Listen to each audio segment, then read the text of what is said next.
அஸ்ஸலாமு அலைக்கும் வரஹ்மத்துல்லாஹி வபரகாத்துஹு.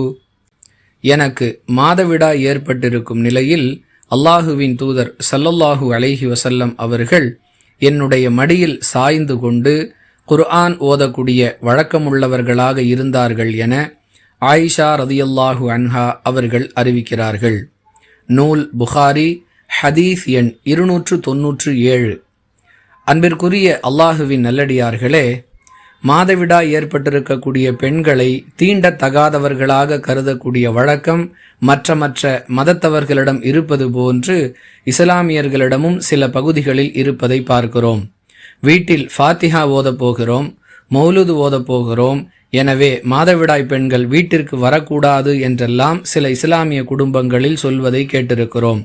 இஸ்லாத்திற்கும் ஃபாத்திஹா மௌலுதிற்கும் எந்த சம்பந்தம் இல்லை என்பது ஒரு புறம் இருக்க, இவ்வாறு மாதவிடாய் பெண்களை தீண்டத்தகாதவர்களாக கருதுவது எந்த வகையிலும் சரியல்ல என்பதை இவர்களுக்கு எடுத்துச் சொல்ல வேண்டும். மேலும் மாதவிடாய் பெண்கள் குர்ஆனை ஓதக்கூடாது, குர்ஆனை தொடக்கூடாது, தொழுகை விரிப்பை தங்களுடைய கைகளால் எடுக்கக்கூடாது, இதுபோன்று ஏராளமான மூட நம்பிக்கைகள் இஸ்லாமிய சமூகத்தில் புரையோடி போய் கிடப்பதை பார்க்கிறோம். ரசூலுல்லாஹி ஸல்லல்லாஹு அலைஹி வஸல்லம் அவர்கள் ஆயிஷா ரதியல்லாஹு அன்ஹா அவர்களுடைய மடியில் சாய்ந்து குர்ஆனை ஓதிக்கொண்டிருக்கிறார்கள். அந்த நேரம் ஆயிஷா ரதியல்லாஹு அன்ஹா அவர்களுக்கு மாதவிலக்கு ஏற்பட்டிருக்கக்கூடிய நேரம். இதைவிட வேறு சிறந்த உதாரணத்தையும் வழிகாட்டுதலையும் நாம் எப்படி சொல்ல முடியும்?